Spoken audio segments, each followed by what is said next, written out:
এটার বয়স একদম একটা বাচ্চা মেয়ে। ওর মার কাছ থেকে মেয়েটা আমি আমার আম্মারে দিয়েছি, একটা আমানত, বুঝছেন? একটা ফ্রিস্তার মতো বাচ্চা ছিল। আমার মা ওর এত প্রশংসা করতো, মানে অনেক যে উপরে নিচে, যে ওরা দেখাই যেত না, কোনো মোবাইলও ছিল না, খুব একটা মানে ইনোসেন্ট একটা বাচ্চা, এটা সিরিয়াস একটা বাচ্চা ও। আরে ওর এটা একটা কেস স্টাডি ঘোরানোর জন্য এই মেয়েটার উপর একটা ইয়ে দিছে। পরবর্তী কোনো মা বাবা, একটা মেয়ে আমাদের কাছে আমানত ছিল, ওরে খুন করা হয়েছে। আমরা, হ্যাঁ, ওরে বাঁচাইতে গিয়ে আমার মা মারা গেছে। এটা সবচেয়ে বড় আমাদের জন্য একটা লাইফের মধ্যে একটা আমি সরকারের কাছে এটা মানে সুস্থ একটা বিচার চাই। প্রত্যক্ষদর্শী কোনো সাক্ষী নাই, পুরো ঘটনাটা clueless. It's so difficult prove করা। যখন আমরা কোনো আসামি শনাক্ত করতে পারি না, আমরা কোনো বিবাদী পক্ষভুক্ত করি নাই, অজ্ঞাতনামা বিবাদীরাই কাজটা করছেন।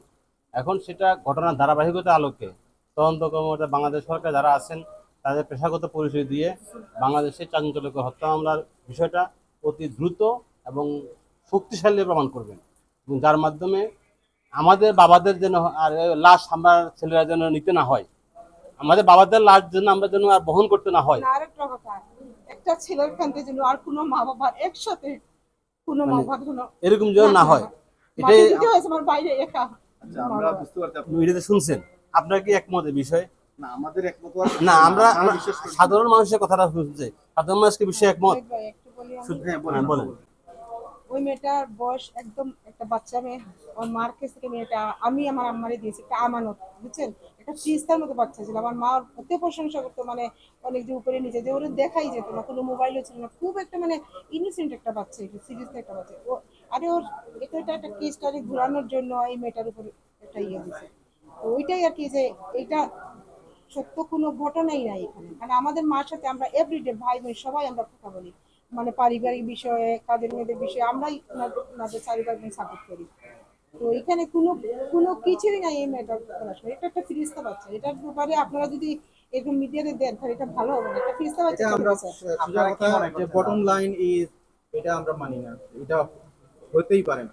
আপনাদের ঠিক ধারণা। প্রাথমিক ধারণা হচ্ছে এখানে ইন্টেলেকচুয়াল ক্রাইমস, অত্যন্ত সূক্ষ্ম পেশাদার কাজটা হয়েছে। রাইট। এখানে ঘটনার ধারাবাহিকতা যদি বিশ্লেষণ করা হয় তখন তদন্ত মধ্যে বুঝতে পারবে না, আপনি প্রত্যেক সুলতান ঘটনা ভাই, করছে। এখানে একটা কথা, 20 মিনিটের ভিতরে 3টা ট্রিপল মার্ডার এই ছেলেটা করতে পারে না, এটা দলিল বড় হাতে মিসিং, আছে। আর দলিল মিসিং। হ্যাঁ, আর হ্যাঁ। দলিলটা তো মিছে মিছে লেখা আছে। আর আমরা চাই আমার ভাই, আমি, আমার আরো যে 2 বোন আছে আমাদের পরিবার, ওরে দ্রুত রিমান্ডে নিয়ে আমাদের, হ্যাঁ, সত্যটা উদ্ধার হোক। এখন আমরা ওয়েট করি, আমরা দেখি ও রিমান্ডে নেওয়া হোক, কি এটাতে আসে, এটা আমাদের এক্সপার্ট অফিসাররা ভালো ইয়ে করতে পারবে। তো আমরা সবাই ওয়েট করি, ইনশাল্লাহ ভালো কিছু আসবে। ঠিক আছে।